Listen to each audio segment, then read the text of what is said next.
Hit it that hard. Welcome everyone to the Rotary Club of Coronado, our weekly meeting for May 17th. So I want to first ask everyone to refrain from using the facility's Wi-Fi because it does drain on our tech equipment. So I do want to welcome to all the people that are on Zoom, and I'm glad that they're joining us today. And we always start out our meeting with an inspirational invocation pledge. So if Sarah Stillman would like to come on up, and if everybody would please rise. Hit your off button. All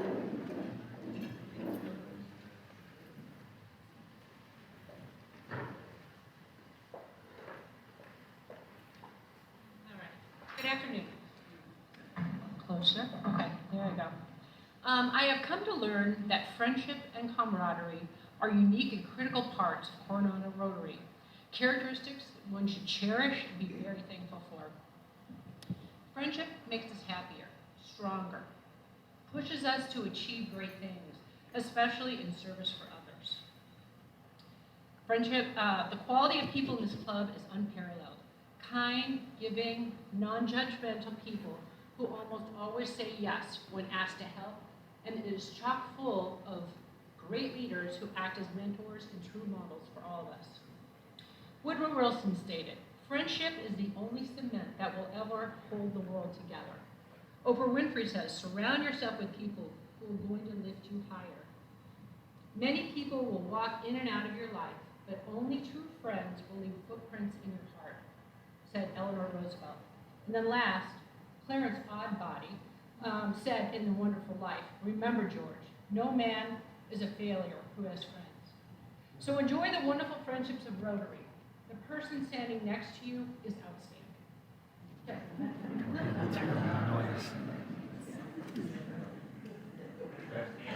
Allegiance to the flag of the United States of America and to the republic for which it I'm checking stands, everything. one nation, under God, Coming from the indivisible, speaker. with liberty and justice for all. Thank you, Sarah. Okay, I would like to welcome. Ray, the camera that Doug has is echoing everything. Yeah, she has to have the sound off. Okay, so Let first me have of the all, camera. for those of you that are visiting, I'm Luann Miller. I'm the president this year of our Rotary Club, and I'm honored to be president, I must say.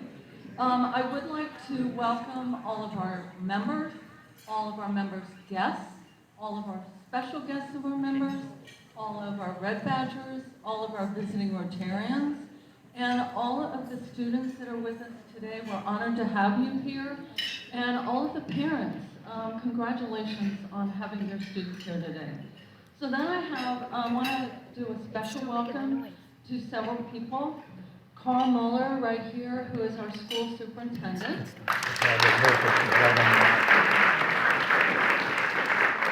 And Carol Molina, who is the high school principal, so glad that she's here. And then the high school athletic director, who is our speaker, is Robin Nixon right here. So we're glad to have her. Okay, if we can start with our announcement slide. Coming right up. So what's coming up? We have Flags on the Avenue, which is this coming Saturday, May 20th. It's Armed Forces Day. So as you know, you meet at Orange and First at 7 a.m. and the flags come down at 6 p.m. Then on Monday, May 29th is Memorial Day, and same thing. Then we have the June Rotary Social that's going to be Thursday, June 8th. It's going to be at Carol McClellan's house, and we're going to honor Ron Bobian at that time. So if you have never been to a social, it's a lot of fun. A lot of people go. Then the next thing is we have beach cleanup. That's Saturday, June 10th. Then on Saturday, June 10th also, there's the lawn bowling, and it's going to be the Rotary Club versus the Optimist Club. And we haven't done that for a while, and I think the Optimist Club actually has the trophy. So we're gonna go after it this year. We have 8 players, we already have all the players. And so you meet at the Spreckles Center at 12:30, and that's really for cheering them on. Then also besides that, we have a lot going on June 10th. I just found out that the District Anti-Human Trafficking Task Force is going to hold a cleanup at the Generation Hope House that is local, as a lot of you know where that location is in Coronado.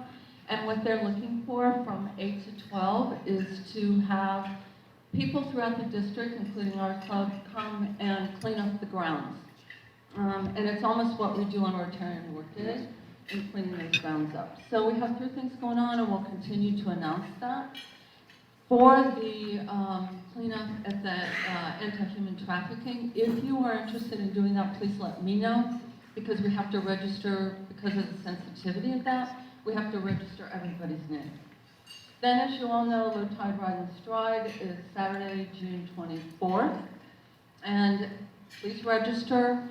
If you have not, neighbors, friends, let them register. That's riding, walking, running. And also, they're still looking for sponsors on that. They have quite a few now. But if you want to sponsor and you want your name on the shirt, I think they have another week left of that, and that's sponsoring at $1,000 or more. If you, as a member, sponsor $250 or more, you would receive Paul Harris points. So also on May 25th, which is coming up, there's a Rotary networking event, and anyone is invited to that. That has to do with networking in different vocations. And that's very worthwhile. Natalie Bailey, our vocational service director, is in charge of that. That is 5:30 to 7:30, and it's going to be at her dental office at 1010 8th Street. The next, the governor's dinner is going to be Monday, June 26th at the Del Mar Hilton. And I know we have tables of 10. John Duncan has 1 table, and he has 2 spots left. So you can either be a single or 2 people. So if you're interested in that, please see John Duncan.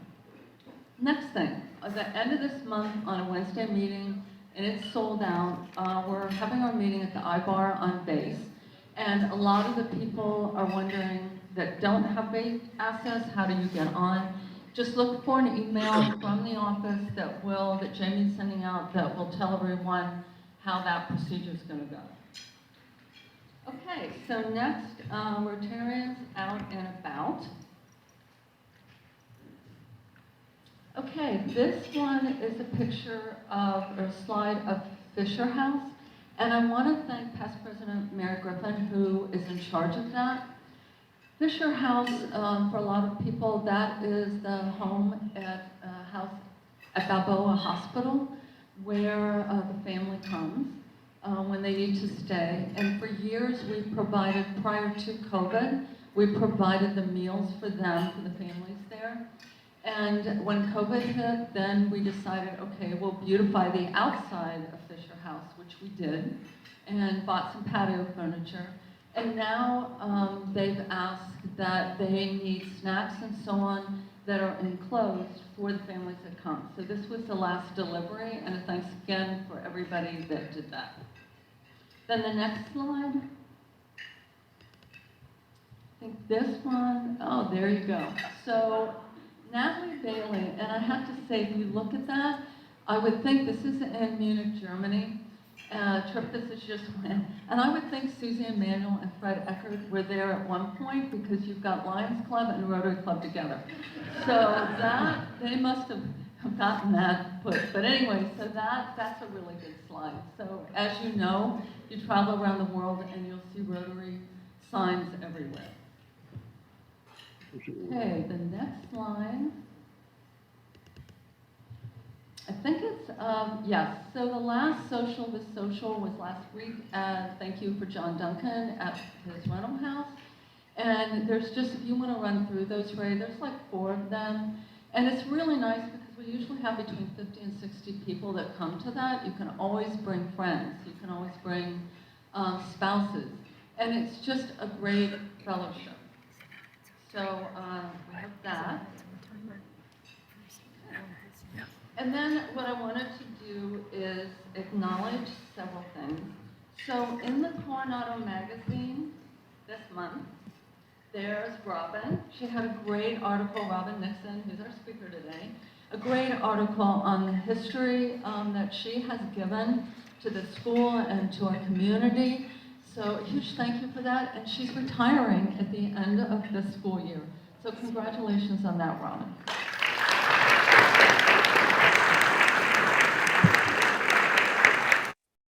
And then in last week's Eagle, there is a small article here on our high school Interact Club. And they went down to the Tijuana Orphanage. And I want to thank Heidi Berger and Jim Marie Bond that went down with them. And I think next week, May, Whoa. Okay. I got to mute Ron Burnett. There we go. it is May Youth Services Month. We're celebrating today with our youth services, and next week is going to be the Interact Club takes over, and I think they're going to tell us more about that orphanage trip. Okay, so last night was our Rotary Board meeting, and I always like to report on some of the things that we do. And as we all know, we're a very, very generous club, and I thank all the members for that. And for requests for funds, we approved 3 funds. One of them was to Safe Harbor for $1,500. One of them was to YMCA Surf Camp, which they're starting their summer surf camp again this summer after COVID. So we awarded them $2,500. And then for COSA, we gave them $1,000. So that was what the board approved last night. So next I'd like to call up our President-elect Bob Rutherford, and he's going to update us on our dues that are coming up. Right here, see how chat. You notice I had Yeah, him I think doing that that was me and when not I me. said the meeting was starting. That's exactly right, because we had a meeting and the preamble was, well, the dues are gonna have to change. And Luann said, oh, are they going down? And they said, no, they're gonna go up. Oh, well, Bob can do it, he can make it. So, as you know, we've had a little inflation over the last year, so we did have a budget analytical meeting related to the operational budget, and we have several budgets that we approve each year, and the ops budget is completely funded by dues and initiation fees. So we sharpened the pencil and did the puts and takes on that, and we're going to raise the dues by 5%, and that comes out to be $15 a year upper, which is about half of what inflation was. So we are going to also, the best part about this is retain the smoke and deal of pay early and put $25 in your pocket. So that will remain, and there's an even better incentive to do that. So the coming year dues will be $350. I'd love to take questions, but we're just too packed, aren't we? So that's what you look forward to next year. Okay, so next I'd like to ask up Paul and Karen Ledline to come on up.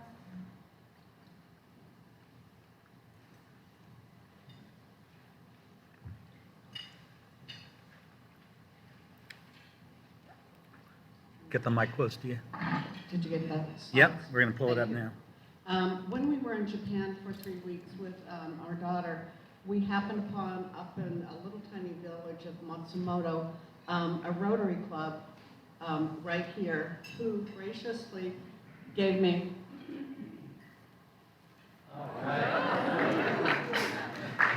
this jacket. We happened to see them having a small meeting, and they whisked us away, bless their hearts, to meet the district governor in a train station. And they were doing their first End of Polio Now fundraiser at the train station, and I want to read. So we, if you can do the next slide, at the time, we did have a flag with us, and this is in Matsumoto, and that's why we were there. There's World Heritage Site there. I wrote a letter thanking them so graciously for the jacket. We ran up to them because I had Rotary wear on. and they couldn't believe that in the train station they could see somebody else, a Rotarian, visiting, because we were kind of the first folks that are allowed into Japan after COVID. Anyway, so this is the gentleman who's the district president, Mr. Kawawaya, and this is where we are from Tokyo to Nagano. It's up in that area. So I wrote him a letter. We had a Rotary flag in Tokyo, but we didn't have it with us in the mountains. So we sent them, if you could show the next slide, please. We sent them, him the Rotary flag, and then our daughter's at the embassy in Tokyo. So she was able to get us a coin, and we sent that along as a thank you. And this is the letter that we received back, which is just so moving, I think. The letter comes from one of his friends, because he didn't speak English. He's a member of the Matsumoto Southwest Rotary Club, 2600. I'm writing this letter on behalf of Mr. Furukawa, and he was the district governor. And he has been a good friend of mine since we were in high school students. He asked me to tell you how much he was pleased and honored to have your club flag and the U.S. Embassy coin. He said they were not only taken within friendship, but also the Rotary spirit, striving for the realization of the international peace and the enhancement welfare through Polio Now drives. He also told me that it was a coincidence, but it gave them courage to promote Rotary activities. So like I said, they've just opened up after COVID, and now by meeting other Rotarians, I think that they're going to go forward. So this is what we're here to say. So do wear your Rotary wear, and for all new members, note that you can talk to Jamie in the office. You can purchase these little Rotary flags to take with you on your travels, and you can exchange them. And I think they're $7 to $10, and but Jamie can get them, and they're wonderful to put in your suitcase. They don't weigh anything, and it's a lovely memento. So, thank you.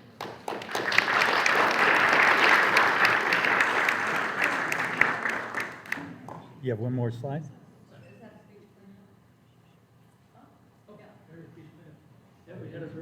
Use the mic up by your face.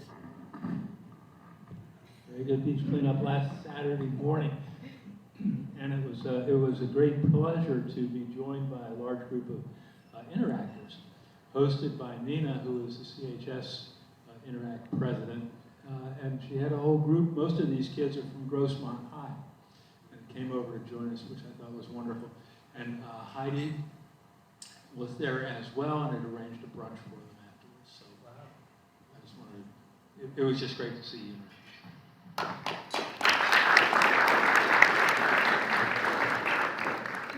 Okay, next, if past President Suzanne Pop would like to come up where she is, she's going to tell us what's the update on our 100th anniversary that's coming up. Thank you, President Luann. Is Steve Dermeyer here? Yeah. Steve, we all know that you know all the history, but can you tell us what's happening March 8th, 2026? Yeah. What is it? Our club celebrates its 100th birthday. Awesome, thank you. Everybody hear that? 100 years. It's a huge thing for any club. We're going to be having a gala. We will have a hardcover book with a history of our Coronado Club. Let's see, what else? We'll have district governors, our Rotary International dignitaries. It will involve a gift to our city from our Rotary Club. And it could be a 3-day event. We've had a couple meetings already. I'm going to just keep you updated on that in the future. So be prepared. Thank you. And I know for that, there'll be a lot of volunteer opportunities because it's going to take a village to pull this off. So you'll hear about that as we go forward. So the next thing I want to talk about is something that is very important as far as I'm concerned. It has to do with our schools, with Village Elementary. And with our Rotary International President, Jennifer Jones, having met with her, with our district governor several times, we had talked to her about a peace pole. And a peace pole they have throughout the world that says, I have to look, may peace prevail on it. So the Rotary International president, when we met her, had said that in Canada, Ottawa, Canada, where she is from, her club, her district, they have Rotary Peace Schools. And within that, they have a celebration, and you have to qualify as a school. And then they have a plaque and a peace pole that's installed. So she told the district governor and myself, you need to check on that. So what we did is we had quite a meeting with the people in Canada on how this is supposed to come about. And we found out that the curriculum in Canada for schools is different than it is in the United States.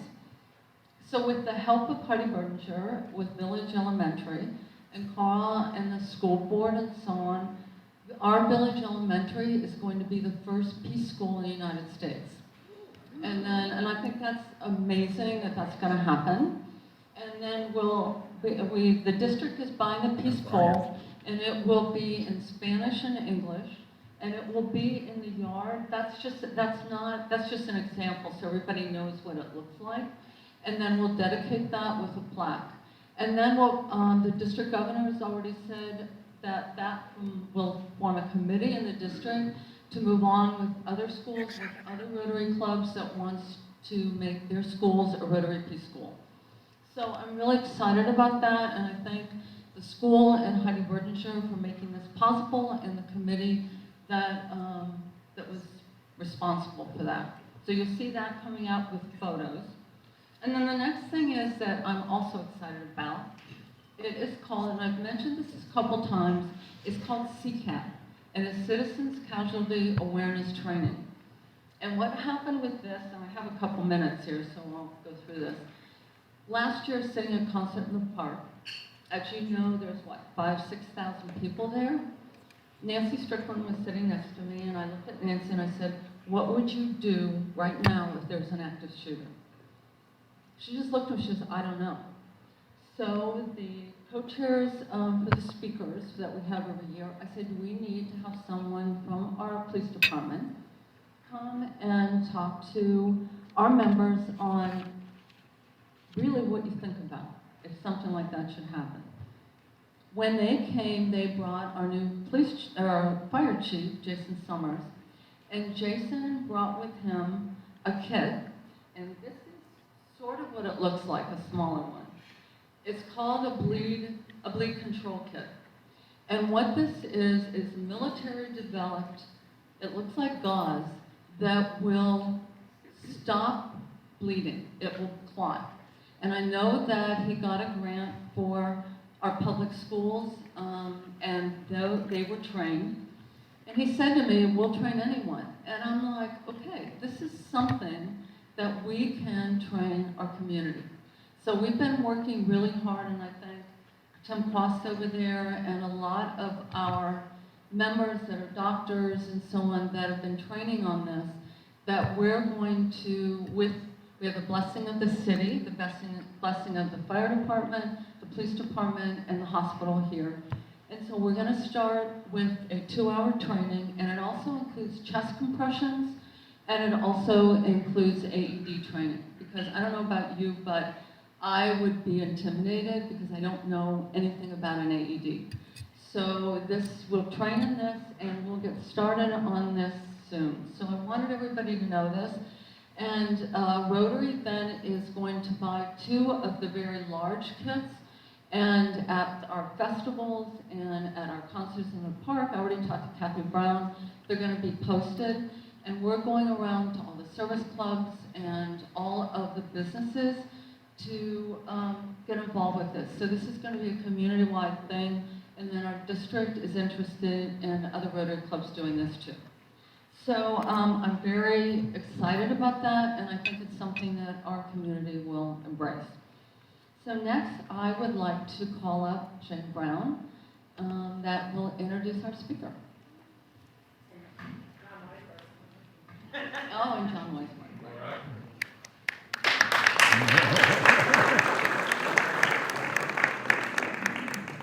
So it is about passing the baton. So John Weisberg is going to be taking over as the chair of the student athletes. which for me has always been an honor to be present both as a parent, as a Rotarian, and as someone who's interfaced with Robin for a number of years. When I became a Rotarian, Sandy Ferguson was the athletic director. I'm sure many of you remember Sandy.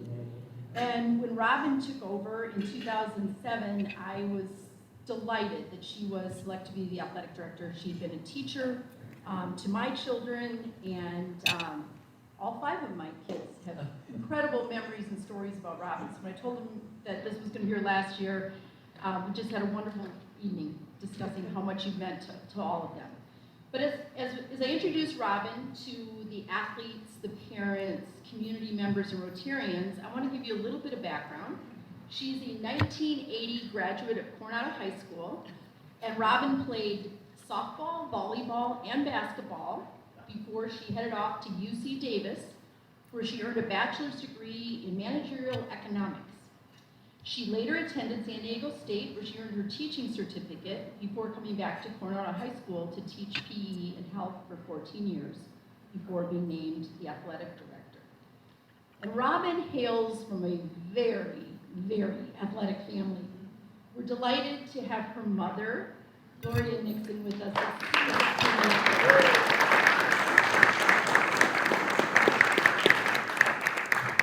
Robin's dad, Ron, taught and coached for 35 years at the Coronado schools. He coached golf, basketball, and softball. Robin's brother, Randy, he was a nationally ranked tennis player. Her nephew, Curtis, played on multiple sports teams. Her nieces, Ellie and Trudy, lettered in multiple sports at Coronado High School, including soccer, basketball, and softball being the big sport for the girls. So when you think about Robin's career trajectory, it's interesting. And this is where I want the student athletes to think about, because you're going off to school saying, I'm declaring my major will be, but it's really, what do you want to be when you grow up?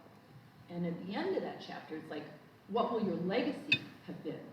So for Robin, she did work in the business world for about a year, and then she was presented with the opportunity to coach JV volleyball at Coronado High School when she was just 22 years old. That's when she decided to return to school and earn her teaching credential. And Robin was quoted as saying several years ago that her first coaching opportunity was a bit of an aha moment. She enjoyed it, she enjoyed the kids, and she was also able to spend time with her dad running the clock for the JV basketball. And Robin was heavily influenced by how impactful her father was as a coach, and that's what really prompted her return to Coronado High School. Robin is quoted as saying, "My dad coached varsity golf, but other than that, he did not coach any other varsity sports. And what I learned from him was that the mentality of just that because you're not the best, you still change lives and can have a significant impact. He influenced my philosophy that it's not just about winning. There's so much more to sports than that." So over the last 15 plus years, Robin has been, very involved with Coronado High School, winning many of the state's most prestigious, successful high school athletic championships, but it's really all the programs that she's been involved in that she feels have made a difference in kids' lives. Dave Axelson, as many of you may remember, was a Rotarian, and he was a columnist for the Coronado Eagle. But he had an opportunity to spend a lot of time on the sidelines with Robin, watching hundreds of games, and I think that he really summed it up that a lot of the work that Robin did was behind the scenes. It's about scheduling sports facility, representing Coronado High School in the CHA conference and CIF meetings, and serving as a liaison for the high school, the athletes, the coaches, and the administrators. And I want to point out that Robin was named the Southern California Girls Athletic Director in 2014-2015, and in 2019, she was named the CIF San Diego Section Athletic Director of the Year. So with Robin completing her tenure as athletic director, she says there's many things that she'll miss, but what she will miss most is her relationships with her colleagues. And she's honored today to have Karen Molina, and Carl Mueller with her, who've also sat in those stands or on the pool deck watching many games through the years. And what she's learned most is it's so important that the kids understand that we put them first, and that she was also attempted her very best to be fair to all, and to be a champion for our programs and for our Coronado High Schools. Robin, there's no doubt to any of us in this room that you are a true champion.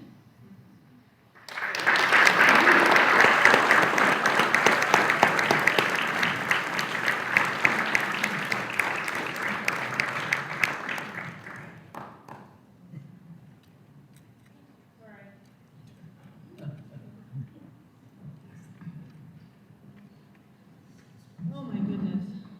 I don't know. Can you hear me? All right. Well, I don't know where to start after that. Thank you so much, Jane. That was very kind of you. So I'd like to thank the Rotarian Club for having us here. It's my honor to introduce these student athletes to you and for you to get a glimpse of who they are and the type of young people that we have in our community. It has truly been an honor to be a part of the Coronado High School athletic program for over 40 years. You can't be that old. As an athlete, coach, and for the past 15 years as the athletic director, I could not be prouder to call myself an Islander. It is with much nostalgia that I fondly remember being in this same meeting 43 years ago as one of the honorees. I've been asked many times what I like or love about high school athletics. Well, if you got me started on that, I would probably be here all afternoon. But let me just tell you that what I think about is that, high school sports are a little different than club sports, and a lot of these young athletes play club as well. And both can be great experience. But on a high school team, you're representing your school, you're representing your community. You're more likely to have your peers cheering you on rather than just your parents. Beyond that, sports teaches so many life lessons: resiliency, perseverance, time management, leadership skills, and the list could go on and on. But when I look back, way back, when I was in high school, well, I remember certain victories and certain losses. And those life lessons that I learned while playing sports have served me well. It is the friendships that I made, people I'm still good friends with today, due to our shared experiences on the playing field. I hope that the athletes that are here today grasp and hold dear the friends that they have made while competing. All right, this year the athletic department is honoring 12 athletes. And I know, calling one out, some people thought that it wasn't a big deal. It's a big deal. I'm wearing a dress. I'm wearing a dress. It's a big deal. They were chosen by our coaching staff, and the coaches take into consideration not only the athletes, the honors that these athletes have received, but also their citizenship, the type of teammates that they are, and their academic standing. Academic standing was not an issue with this group. Their average cumulative GPA for high school is a 4.03.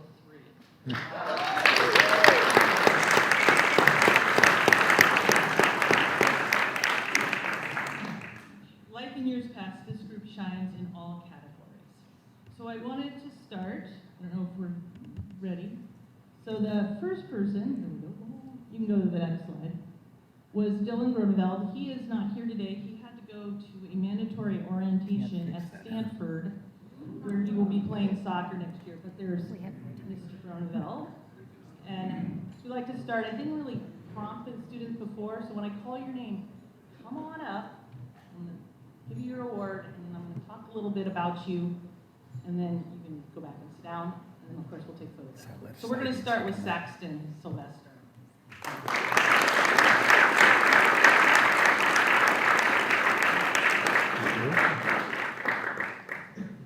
Saxton earned his stripes participating in football and track and field. He'll be actually throwing the discus on Saturday in the CIF championships.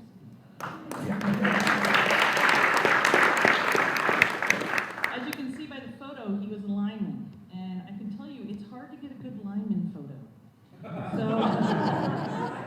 goes to Kel Casey. Saxton's greatest memory was being put in at center when he was a sophomore during the league championship game. Our starter obviously gotten injured. He had been struggling all season during practice snapping the ball. But he went in, and while nervous, he did it. And Saxton states that that experience has helped him overcome anxiety when having to do anything that makes him nervous. Coach Hines states that while Saxton is passionate about football, he is even more passionate about giving his absolute best in all situations. One lesson that Saxton has learned from sports is how to be a leader to others no matter their level or position. This year, Saxton was selected as a scholar athlete by the National Football Foundation, and no wonder, with a 4.33 GPA. Next year, Saxton will be attending UCLA on an Air Force ROTC scholarship and would like one day to fly for the Air Force. Mr. Saxton.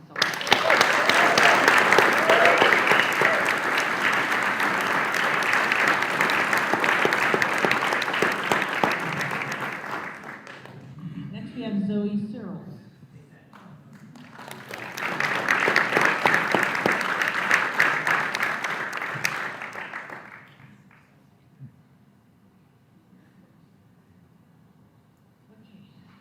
Zoe is first and foremost a soccer player, but for the past few years, she has also participated in swimming, and her swims coach stated he wished she had taken up the sport a little sooner.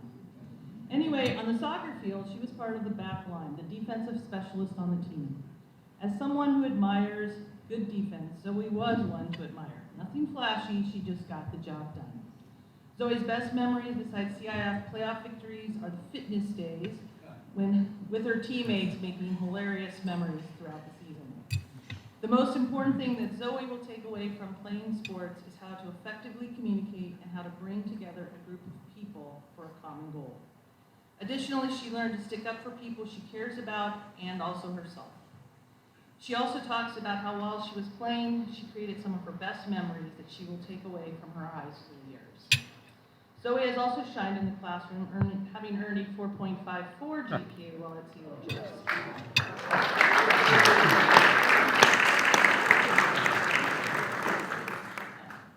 Zoe was recently honored at the High School Sports Association breakfast as Coronado's Female Scholar Athlete of the Year. Next year, sorry Dan, another UCLA. She will be going to UCLA and majoring in mathematics and applied science. Yeah, she's thinking she'd like to pursue a career in the medical field, following her parents' footsteps, possibly becoming an OBGYN. Miss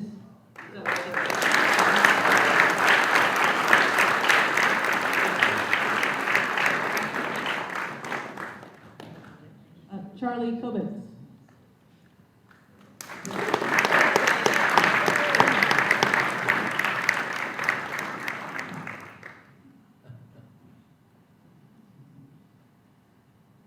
So Charlie, walking around campus, is a mild-mannered young man, but put a lacrosse stick in his hands and he becomes something else. I think it was Teddy Roosevelt who said, "Speak softly and carry a big stick, and you will go far." I think Charlie embodies that quote. In fact, the coaches gave him the Ninja Award one year for how he took care of the opposing team's defense. While Charlie is more of an offensive threat, his favorite memory is scoring his first goal. His coaches have also said that he has become quite the defender as well. Charlie lettered all 4 years in lacrosse, and this year was given the number 13 jersey. The jersey is given each year in honor of former player Nick Castellanos, who was tragically killed his freshman year in college. The coaches labor over who to bestow this number on each year, and it is truly a testament to Charlie's work ethic and his standing among his teammates that he was chosen this year to wear Nick's jersey. Charlie says that the most important thing he has learned from sports is how to deal with adversity. Charlie will continue to play lacrosse at Cornell College. He plans to major in international relations with the goal of going to law school after graduation. Mr. Charlie Kobitz.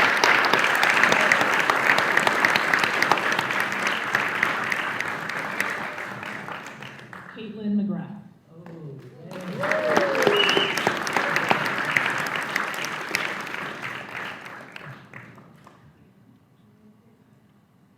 So Caitlin is known as the Golden Boot, as she has been our leading scorer for the women's soccer team the past 2 seasons. But I think the stat that speaks to the true type of player and person Caitlin is that she was also one of the leading players in the assists column as well. And that goes to how I will remember Caitlin, as I can close my eyes and see in my mind the smile on her face and the joy she exuded when not only she scored, but when any of her teammates scored as well. Her coach stated that she was determined and passionate, and I think those words fit her well. Her fondest memory was playing with her sister Riley, and more specifically scoring the winning goal from a pass from her big sister that put us into the championship game last year. Caitlin did not play playoff for our high school team her freshman year, as she was playing on a high-level club team, but she noted that playing for her school was special in that she liked the idea of representing her school and her town. Lessons learned from playing soccer were perseverance, grit, pride, and to have passion for what you are doing. Next year, Caitlin will play D1 soccer at George Washington University. Caitlin Graff.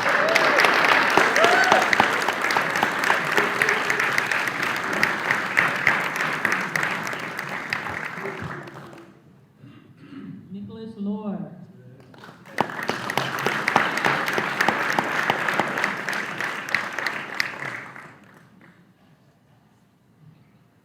I'm going to thank the Lohr family for not jetting off to Europe too quick. They're on their way tomorrow, so they can All right.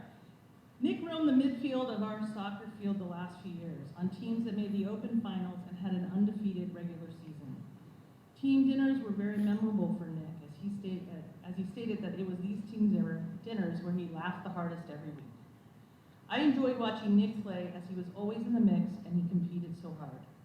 After one game this season, I heard the opposing coach say that Nick and his teammate Dylan had destroyed their team. They could do nothing to stop them. I think Nick makes an astute observation about teams, and that it's the chemistry of the team that is most important. Many times, teams that are more skilled lose due to the fact that they don't work well together or for each other. And while Nick was a beast on the soccer field, he actually was more of a beast in the classroom. His cumulative GPA is a whopping 4.6. While Zoe...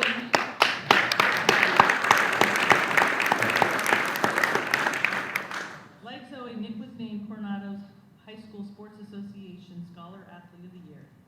Next year, Nick will be playing soccer at the University of Chicago and majoring in applied mathematics and business economics, and is thinking about investment banking. I'll invest in you, Nick.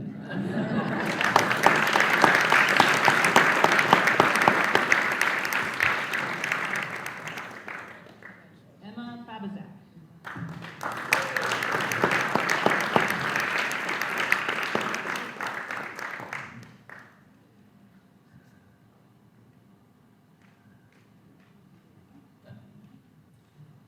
So Emma also shines with a stick in her hand. She's lettered all 4 years for our lacrosse team, which is saying something, as our team plays in the very top division. Emma says that high school sports helped relieve stress and was a great outlet from the everyday drudgery of school. In addition, she stated that she learned teamwork skills and that determination is important when trying to reach your goals. Her most memorable moments were all the team bonding activities and team dinners over the years that helped her cement lasting relationships. My memories of Emma will be of a young woman that does not take gruff from anyone and will be there for her teammates through it all. Next year, Emma will be going to Ole Miss University, majoring in sports management, and hopes, we have an Ole Miss alum? Oh, yeah. Sorry, it's not Auburn, but close. She'll be at Ole Miss University and majoring in sports management, and hopes to one day work behind the scenes at a stadium or arena putting on events, or maybe manage professional players, or maybe even manage a professional sports team. Miss Emma Fabizak.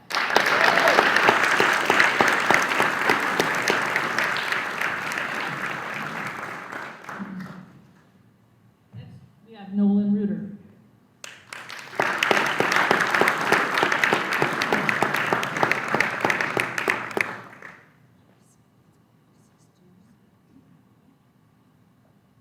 So while Nolan dabbled in cross country and football, it is the basketball court where Nolan made his mark. He earned a varsity letter all 4 years.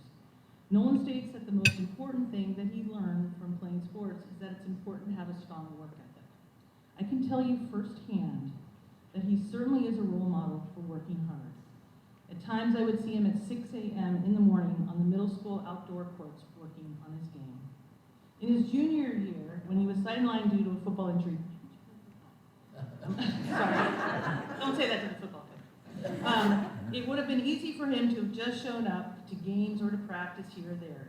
But he was at every game. He was at every practice working to get better. Coach Ott spoke about Nolan's work ethic, saying that many kids are not humble enough to ask for help and understand what they don't know. Nolan is just the opposite. Always a student of the game and a tireless worker who engages others and actively seeks to connect to anyone that will help him excel. And I can attest to Coach Ott's words. Nolan's dedication to his team and the sport are unmatched. One of the most impressive memories of Nolan for me personally was during a CIF championship game when he was a sophomore. As anyone would expect, the opposing team covered our two best players, and we needed someone else to step up. And while many sophomores would shy away from that, Nolan was not afraid of the moment, and he took and made a big shot, which made the defense loosen up on our other players. Nolan states that his favorite memories, besides winning a couple of championships, were the team lunches and on game day and team dinners. Next year, Nolan will be attending the University of Kansas and wants to go into sports marketing or sports psychology. Nolan Reed.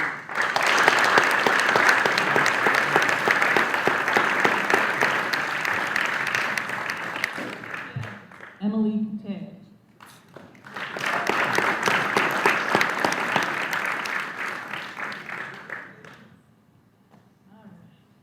Emily is our premier midfielder when it comes to soccer, so it's no wonder that she is a 4-year varsity letter winner. Emily, like Nolan, is one of the hardest workers I've seen, as it was not uncommon to find her out on the field when school was not in session working on her game. Her coach states that she's driven with a passion to be the best and competes every minute of every game. He also told me more than once that Emily had more stamina and more heart than most players. He stated she could play a full game at full speed, take a 10-minute break, and be able to do it all again and not lose a step. From my vantage point, I would agree with those words. Emily was locked in and focused every minute of every game I ever saw her play, and she never took a moment off. Emily's most memorable moment was scoring the tying goal in the CIF final game last year with just 45 seconds to go in the game. What she says she got from playing sports in high school is a sense of pride for our school by competing against so many other schools in our counties. Emily shined in the classroom as well, earning a 4.17 GPA.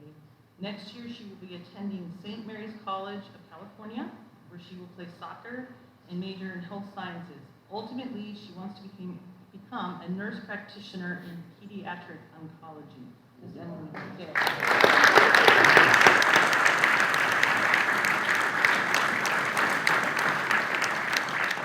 So, Sebastian is not here with us today. He plays for the Mexican national team, and he had to go to that organization. I'm not saying that very well, but that's Sebastian Calavera, who was a water polo player.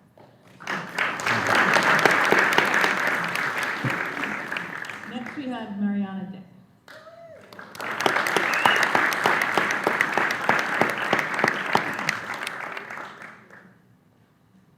So Mariana is a 4-year letter winner in lacrosse. She is considered a defensive specialist, so it makes sense that one of her favorite moments was winning on senior night this year against La Jolla in overtime, where she actually scored a goal. Mariana states that the most important lesson she learned from playing sports is how to be coachable and to keep your energy up no matter what the score is. I will remember Mariana for her kind and generous spirit. She also served as our ASB Commissioner of Athletics this year. But I will also remember her ferociousness on the field. I would not want to go up against her. One casual observation, well, she's got the picture turned, but if you can see, I have the luxury that Kel Casey shares photos with me that I can choose from for these awards. I noticed as I looked through the women's lacrosse pictures that sometimes it looks like she has her mouth guard in, and sometimes it looks like she doesn't. Okay, so yeah. Okay. So I was gonna say, this particular picture, it looked like she didn't have it in, but it does make for a better photo. But I'm not gonna tell anyone. Next year, Mariana will take her 4.2 GPA to Westminster College and play D2 lacrosse and major in environmental studies, and she wants to ultimately become a marine biologist. Miss Mariana Day.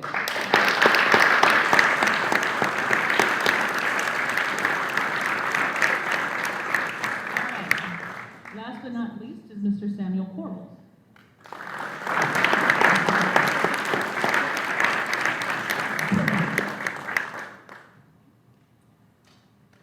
So, as you can see, Samuel shines best when he's all wet. He is a swimmer. He excels in all strokes. He holds the school record in all races except for the breaststroke. What's wrong? Slacker. This year he won 2 CIF individuals and 1 relay event. I think that was only because the rules won't allow you to be in more races. I'm sure he could have done even more. He went on to finish second in both of those individual races at the state meet last weekend. Samuel says that his best memory will be sharing a lane during practice with his sister Chloe and getting to watch her win her heat right before he dove in to win his heat.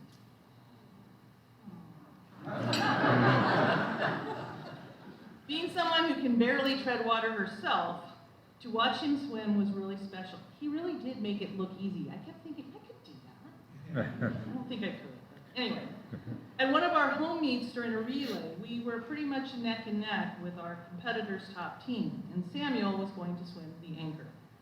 Our coach looked at his counterpart as Samuel took his place on the block and said, "You're about to see something special," which he did, and Samuel overtook the lead and we won that race easily.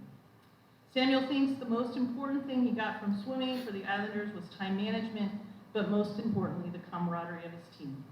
Next year, Samuel will take his 4.2 GPA to the University of California at Berkeley, where he will major in computer science, and he hopes to help Cal win their 3rd straight NCAA title. Mr. Samuel Corbel. Go Bears!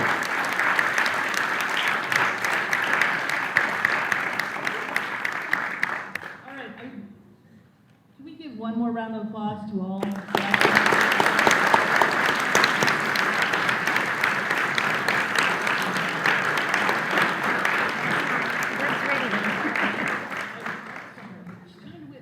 I'm getting the hook.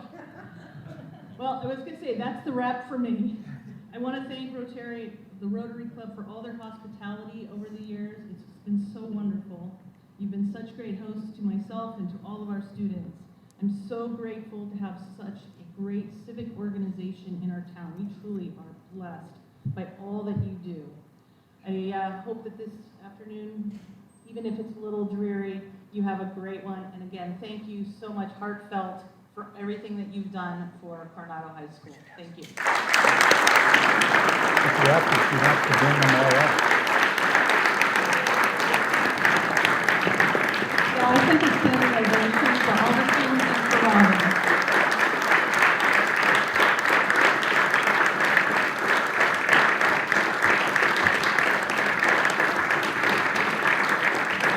Okay, so again, congratulations to all the student athletes.